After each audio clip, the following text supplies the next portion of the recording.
Marissa Harper. How you doing, Marissa? Very good. Thank you. That's excellent. Thanks for joining me. Of course. Thanks for the opportunity. Um, so why don't we start off by just sharing a little bit about yourself and what you do? Okay, sure. So, like you said, my name is Marissa Harper, and I own a small dessert company where I specialize in cake bites and cake pops. Outside of that, I'm also a single mother of two children. I have an 8-year-old son and a 4-year-old daughter. And I still work full-time at a plastics company, so my hands are pretty full. Nice.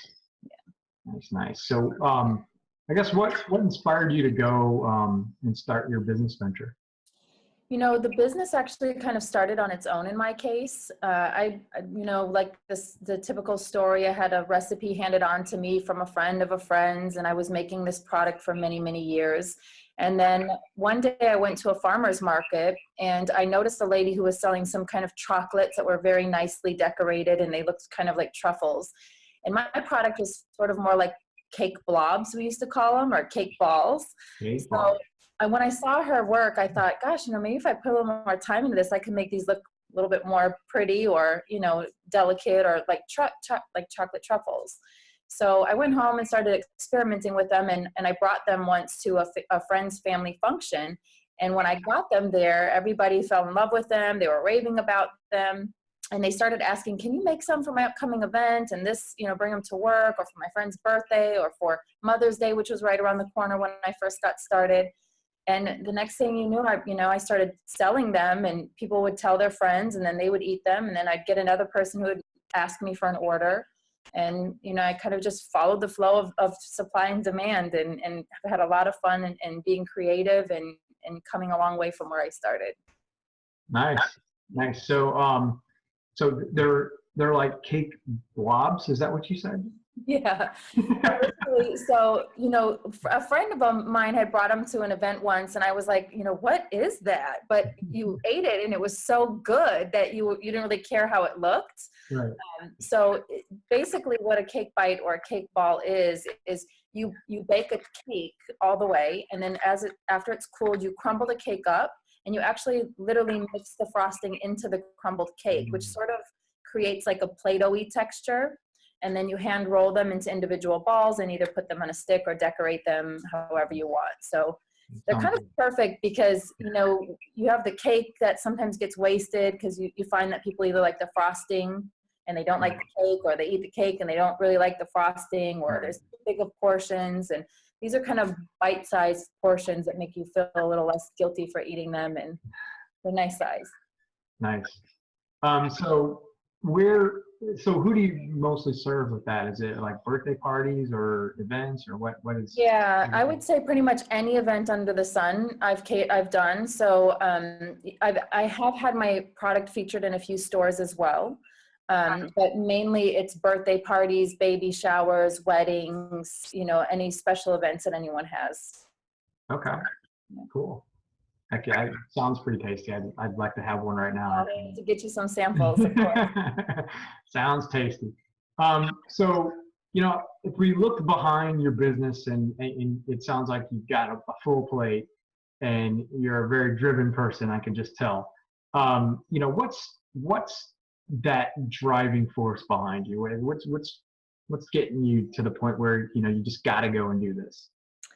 There's so many things. I think the thing that drives me personally the most is, I want to be able to put myself in a position where I can eventually help others and feel like I'm giving back. So anything that I can find myself being passionate in, that I can do things, my drive gets me to a place where hopefully I can eventually own a business where I can have employees and, give people jobs, or be able to take the money that I make and donate it to foundations, or be able to really give back. So I'm trying to put myself in a position where I can, give back on a greater scale. I mean, of course, we all can volunteer our time and our efforts and things like that, but it would be nice to be able to give a little bit more, be in a position where I have more control to give back.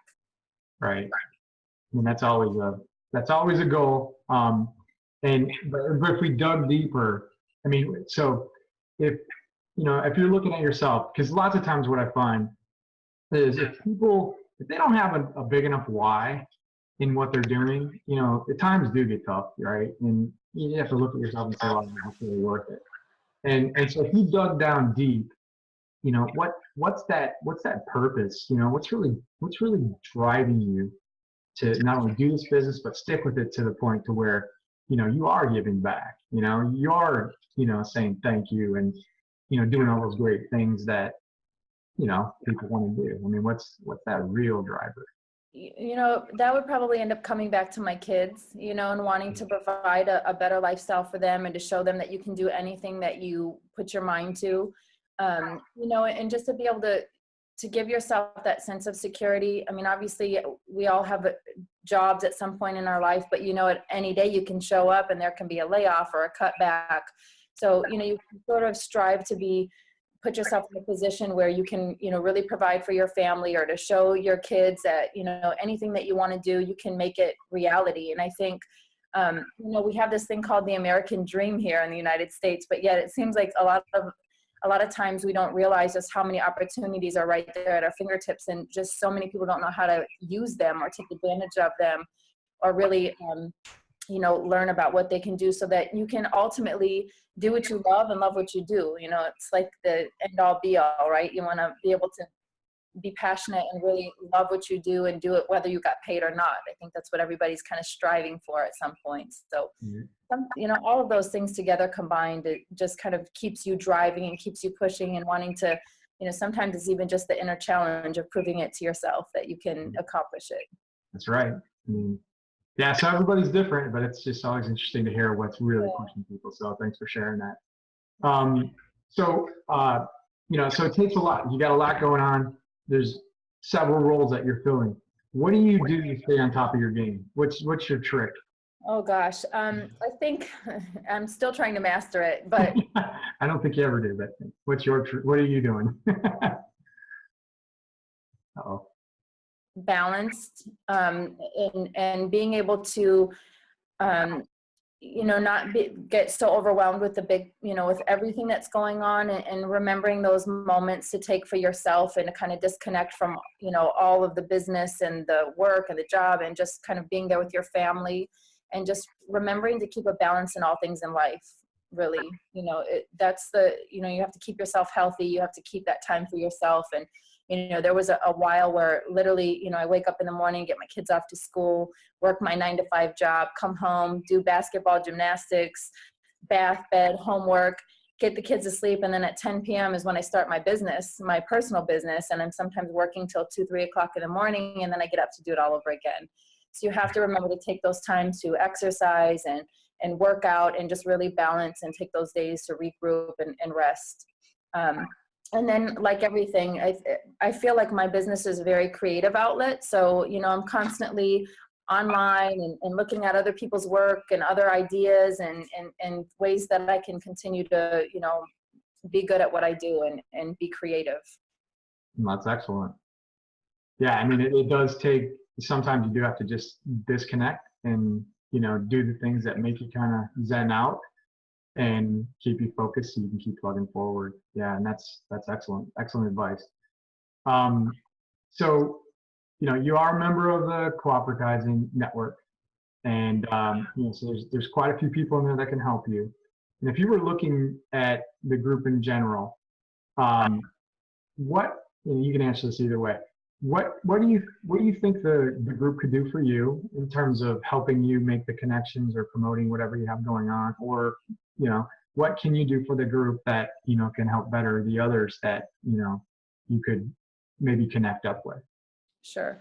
So I think there's so many ways that we can take advantage of this group, and I'm very excited to kind of find out what all there is that we can take advantage of. But first and foremost, I mean, what people can do for me is share these videos and information to get my name out there.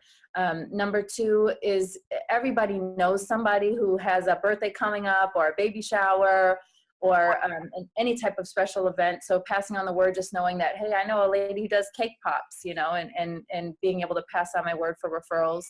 Also, anyone out there that's an event coordinator, I think there's quite a few people out there that are event coordinators, you know, being able to connect with them is always a great network for me. I think that networking is such a huge part of all business that, you know, so many people don't realize just your network is amazing. You know, that's really what can make or break you. So I'm very excited about networking. I try to take any opportunity that I can. So yeah, I'm sure there's people out there who have bakery businesses that maybe have already crossed some hurdles that I haven't crossed. One of the things that I'm sort of working on is still my ingredients labels, and just kind of knowing exactly how to put together all these different labels when I have so many different forms of the product, you know. And things that I can do for others is hopefully just continue to network. I have a plethora of people that I know that do all types of different things as well. So being able to get them involved in this group and just continue to connect people, it's all about networking at the end of the day in all business. So excellent. So so if we were going to point anybody listening or watching, point them to your whatever you have currently going on, what's the best way to get in touch with you? The best way is, there's so many ways, but I do have a website. It's mycakebitedelights.com, the name of my business. I'm also on Facebook, so Facebook/mycakebitedelights. Emailing me at mycakebitedelights@gmail.com, or just reaching out through the networking group that you have. So there's so many ways that you can reach out to me and find out what's going on, or how to place an order, or how to connect with me. Excellent. Well, I appreciate the time. Thanks so much for sharing your story and sharing your passions. And, you know, hopefully we'll be able to benefit you by, posting this online and, getting people engaged around the video. And who knows, maybe we'll see you on TV somewhere with these cake blobs, as you call it. Cake blobs blowing up soon. So I do appreciate it. And we'll see you soon. Thanks, Jeff. Thank you.